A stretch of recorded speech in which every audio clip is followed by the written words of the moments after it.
next registrant is Tom Basting, who will be followed by Jason Hurwitz. Thank you, Mr. Mayor, President, Alders. My name is Tom Basting. Forgive me if I'm going to be a little repetitive of what Ted said, because we all sort of have the same message for you. But I come to you this evening as chair of the board of directors of the Overture Center Foundation, a volunteer, if you will, as are all of the members of the board of directors at Overture. First of all, I want to thank all of the alders who supported the city grant in the past and who are working hard now to restore the grant for this next year.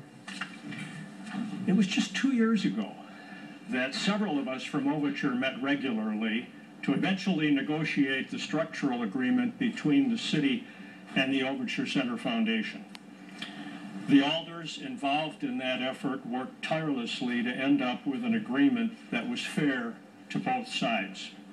The structural agreement stated in part that, quote, "The interest of the long-term success of the Overture Center is shared by Overture, the City of Madison, and the residents of Madison."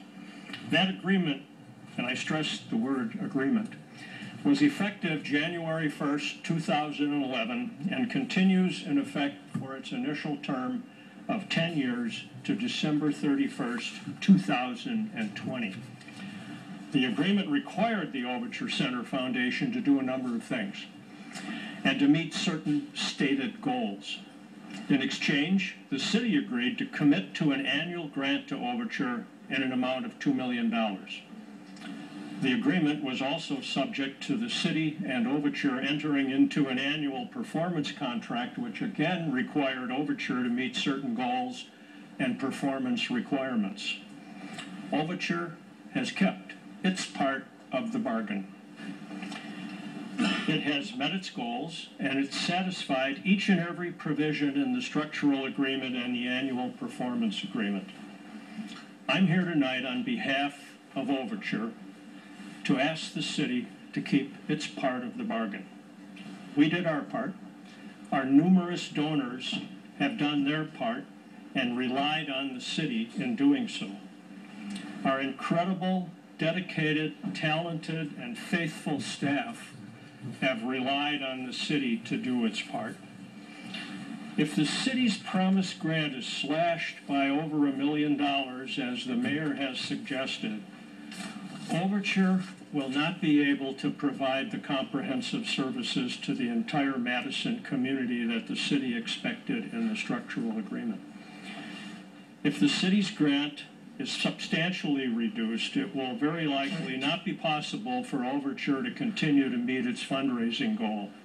Why? Because many of our donors have told us that if the city doesn't have skin in the game and they're not willing to support Overture, why should they? And in that regard, what message does slashing Overture's promised grant send to the philanthropic community in Madison in general? What it says is that maybe you can't trust the city of Madison to keep its promises. Public-private partnerships are becoming commonplace in many municipalities, including here in Madison.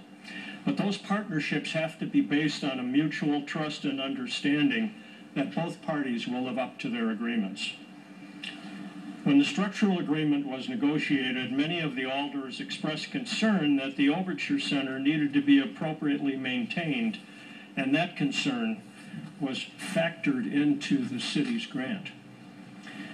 If the city grant is severely slashed, the funds available for the proper care and maintenance of this beautiful building will be greatly limited. Finally, let me say this. The city, as part of the agreement, asked for Overture's commitment to educational and community programming, including free and reduced cost programs and outreach with measurable objectives for meeting its goal. I'm sure all of you have seen the numerous yellow school buses lined up regularly outside of the Overture Center. I'm sure most of you are familiar with the kids in the rotunda. I'm sure that you're also familiar with the annual Atami Awards for high school musicals, just to name a few. I was struck this evening by the video earlier on about Lights After School, where I saw the same faces that we see regularly at the Overture Center. Overture served over 220,000 kids and young people this past year. So I ask you, is it worth $5 a child or person to support them? I think it is. Thank you.